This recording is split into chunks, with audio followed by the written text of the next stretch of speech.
Hey, converted man here.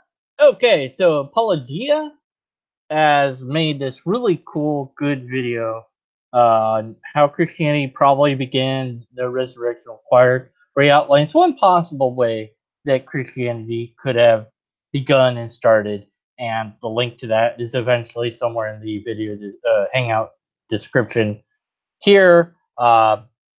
Mostly it's me complaining that my microphone currently sucks because my good one died. Anyways, so I have more ideas of how Christianity probably or could have began. The first easiest way is that the whole thing is made up whole cloth. The entire story of Jesus and the disciples is completely made up. None of it happened. And that could have been one person who may or may not have been named Saul, then Paul, or just Paul, or who knows. That's all it would take to get something going. And we know that because all it took for Mormonism to get going is one person, Joseph Smith, who claimed that he read some magical tablets, golden tablets in the cave, whatever, and then eventually wrote down an idea, an outline of his own version of a Bible, and then that got refined by others over time. Well, here you have somebody that could, let's say there was already some fragments of a disconnected cult that already existed. And this person knew enough about their beliefs to manipulate them into a single unified idea that he came up with. And all he has to do is play on their ideas. And so he could write down a narrative where it's like, yeah, I've been persecuting you guys for ages. And then all of a sudden I had a vision of your leader. And then that convinced me that this was all true. And now that I think it's true, now I'm on your side, even though I never was not on your side. You have to listen to me because this is authentic and this is, of course, what happened. Why would I make it up? And here's how things really go down. Make up this, make up that, whatever. Now, the writings don't line up that way. Yeah, in as far as how old certain books are, or whatever. But it could have gone that way. The earliest writing that we know of is already a problem, even if that was right in the time. And see, I think that the issue of it being a lengthy amount of time before it gets written down isn't a huge issue. It is a problem. It's another problem to add to the list of problems. But I don't want to make it too huge of an issue because it doesn't take that long for a legend to form anyways. It doesn't take years. It takes not even days. Again, with Joseph Smith, you have an example of somebody just saying that this is true and somebody going along with that. First he gets his wife to go along with it, then he gets Oliver Cowdery to go along with it, then he gets some other people to go along with it, and they're all on board because being on board with this new thing gives them an excuse to do something that they wanted to do, maybe polygamy in this case. Or they wanted to try, or like, it's just the idea that this is an idea that could be true is enough to be excited about it. And I'm bored with my old religion anyway, so why not? There's a lot of reasons to join a cult sort of movement. So it doesn't take much to convince people that are willing to go along for the ride to come along on the ride. All it takes is one person. Now, what's the motive? Well, why would somebody make it up? Joseph Smith, in the end, died while trying to escape from jail. He was jumping out of, I think it was a second-story window of a jailhouse. Could have survived the fall, probably, but he got shot on the way down. So, yeah, he wasn't surviving the shooting. So he was, you could say, well, why was he in jail? Well, because he had done something that he shouldn't have done. I don't know if it was the teaching about Mormonism or it was something else, because he was a fairly criminal type person, So that's all it takes is one person to start a legend. You have the Jews of the time who would have been very susceptible to an idea that gets them off the hook of something that they have to do. They have to donate a certain amount of their best uh, livestock to the church and or well the preacher, the rabbi. This gives that person enormous control and power. And so it also lessens their potential in the world because they could have sold that the best cow for a lot of money rather than having it burned for an offering. So if someone comes and says, "Hey, try out that you can continue to believe everything you already believe, but you get to stop sacrificing. All you have to do is add this belief to your beliefs." And that this addition is that God has provided a perfect sacrifice for all of us. And all we have to do is believe that that's true, and we can now take that as an atonement for our sin, and we don't have to do this sacrifice. Now we have a perfect justification, something I want, which is to stop doing X, leads me to follow along with that cult movement. Now, there might have been some Jews who were tired of following the traditions, and they might have said, "Hey, look, I don't want to follow these old rules." And oh, well, good news. You don't have to. Our deity example has said that you don't have to follow any of the old rules. And then maybe there were some traditionalists was like, "Yeah, but I like the old rules." Well, that's good news because our uh, uh, perfect sacrifice said that you should follow all the rules. So you have both, and of course, both appear in different gospels. One moment Jesus is saying that you should follow the law, the other moment he's saying that the law has been replaced with a new law. So you get both, and there you go. They have a whole new thing that they can adopt. They don't have to give up Judaism per se. And then, of course, you have people that are looking for something to belong to. You have people that are looking at this group as caring individuals. Of course, they're doing like charismatic lifestyles. They're doing a lot of preaching, a lot of outreach stuff, whatever.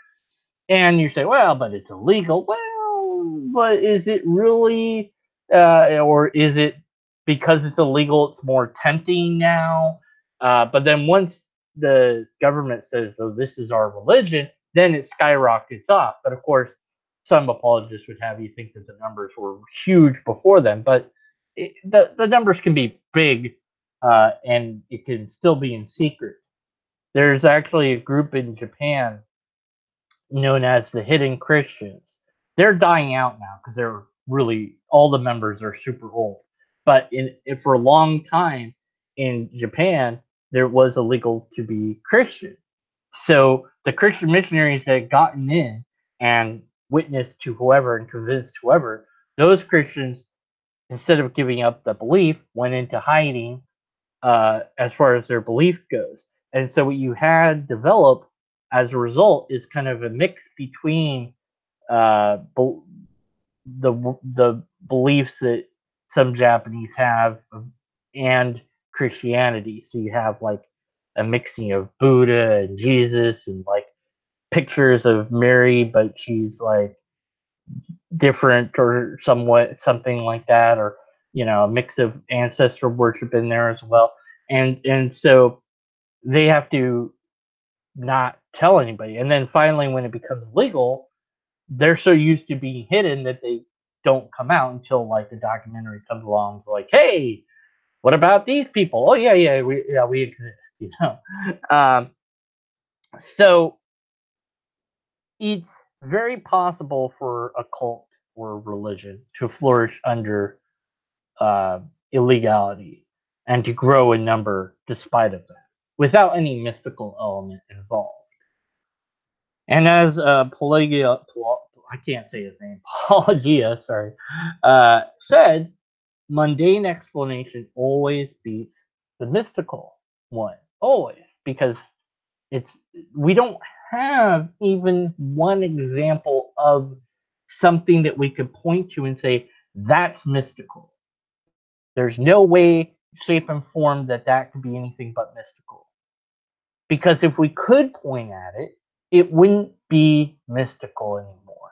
The whole definition of the mystical is that it's outside of comprehension or outside of understanding, or that it's beyond the physical to some degree. So you could never identify it even if it was real. That's the sort of definition that the supernatural has, and I've gone over that in at other times, where even if the supernatural was real, we would never be able to identify it because its its pronounced nature is such that you could never test it, because if you test it, none of your natural instruments will ever pick it up. So you will see this thing, whatever it is, or hear it, or whatever the phenomenon is that's being generated, but no mechanical method will be able to to to verify it, because if it did, then it wouldn't be supernatural, it'd be natural.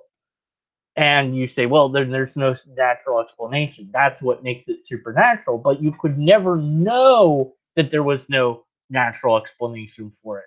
You could only know that we've run out of ways to test it with our current technology. And in fact, you would never be able to say, aha, we finally found the thing that we'll never figure out the explanation for, because that's just an appeal to ignorance. It literally, the supernatural is a substitute for here there be dragons. There's no logical way to bound that to something, to bind it to something. So there would have to be some thing that was natural about this to be observed and tested and explained via science.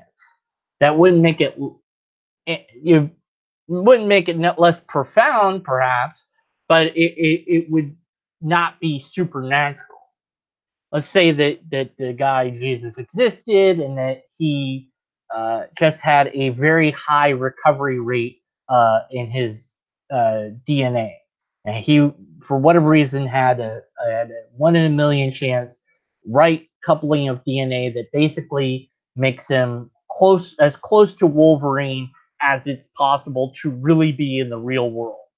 That yes, it takes time for him to heal after a lot of damage, but he is going to be able to heal. And then there's certain things that he couldn't heal, like if he chopped off his head, he's dead, you know. But if he did other things to him that were, up to a point that his body could handle it and heal from it, but there would be some limit to that. Then you would have a natural explanation for something profound and bizarre, but something more than what we have now. But we would still need an example of that being even a thing that has ever actually happened, rather than a thing that's possible to have happened. And then the claim could never be that this is supernatural, and then that would somehow unhook it from the God claim. Because if Jesus just did this because that's what his body could do, then him coming back to life is no longer amazing. It's not something that we then need God to explain, because it's just his biology that explains it. So then he could have lied and said that, he's God, and then he comes back after being killed. Well, it sure seems like he's God, because nobody else has ever done that we know of. So, but we've never seen anyone do that that amount of damage and come back from that by themselves. So we don't have an example of it happening in the real world. We just know that hypothetically, with the right combinations of what biology we do have, we could maybe string out a scenario to where we could have a mundane explanation. explanation from it. But the moment you separate the mystical elements from the story, you no longer have a story. You have a natural sequence of events that's still extraordinary, still amazing. But then, of course, then how would you tie this to God? Well, then you'd have to also have a natural God. But if there was a God, of course, it would be something natural to some degree. To make a natural universe, the thing that's outside of nature, whatever that means, would have to have a way to interact with the natural. So there would be some part of it that would be natural to do that somehow at some point, or you're just saying that it's basically magic. And that's where the disconnect comes. So although that too, Jesus being just a mutant, uh, like an X-Men, could be a naturalistic explanation, we wouldn't accept that as a plausible naturalistic explanation because it's too far-fetched. But even that would be more acceptable than saying, well, it's God, it's magic, it's wizard did it. Because we don't have the example of the mundane, nor do we have the example of the supernatural doing that thing. And if we did, then that would be different. If we did, it would be totally different. We had examples where people had recovered from this. Well, then it would be the other way. We'd be like, well, we have at least one other example of this, so we know it can happen naturally. So then this could be so if you could prove it happened, then it would no longer be supernatural. It's only if you can't prove that it happened or you can't explain it naturally does it become labeled as supernatural. So the story loses its historical value as being and becomes myth the moment that you insert mystical or divine or magic to it. Because every other story that has stories about gods and deities and superhumans and super beings or aliens or super plants or animals or whatever the bleep are categorized by history as myth. The Bible is properly categorized as a mythical book. And you say, well, it's a holy book. I don't, but it's still mythical. That's its proper place. Now, there's elements in it that are independently true, like there's places that really exist, and then there's kings that really exist, and there's a handful of people who really exist. But other than that, there's nothing more to the story. It's just a story. And to make that story, all you need is one person to decide, I'm going to write a story and pretend that it's true. And other people will hear the story and they'll think it's true. And even if my writing goes away, somebody else will write it down if it's an interesting enough story. And that's all it takes for Christianity to begin. It's one person making up a story. That's all you need. And so the whole thing could be whole cloth fabrication from start to finish.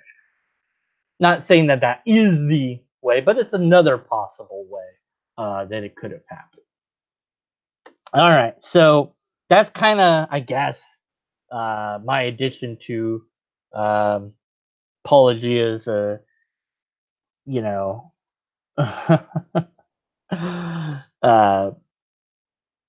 video. There's many more ways that you could explain the rise of Christianity or whatever without saying, what apologists like to do is the whole Lord, liar, or lunatic trilemma. And I'm like, no, it's actually a quadlemma because you left out legend. There should be 4 L's, not just 3. Because liar, legend, liar, lunatic, Lord, or legend, well, I would pick legend every single time because maybe the guy didn't even exist to lie to, and thus he can't lie if he doesn't really exist. A character can't, but even if it was a real person, they're so disconnected from that real person that it's not even that real person anymore. It's like if you watch the movie. There's a movie where Abraham Lincoln goes and kills zombies. Well, that guy, no matter how spot on of imitation he's doing of Abraham Lincoln, is no longer Abraham Lincoln while he's killing zombies. And he might be a fair representation of Abraham Lincoln in every other instance in the entire movie, but when he's killing zombies, he's no longer Abraham Lincoln. So at some point, it's so disconnected from the historical figure that you could not say that that guy is Abraham Lincoln anymore. Yeah, we have to have a wake for the dead microphone. I could always use money, especially with what I have going on. I did tweet out my latest PayPal thing. If you want to throw some money my way, that'd be appreciated. Anyways, that's all I've got for now. Real quick thing, that I did here. So I guess I'll add how to give me money in the description if you want to do that. So until next time, I got nothing. Peace out.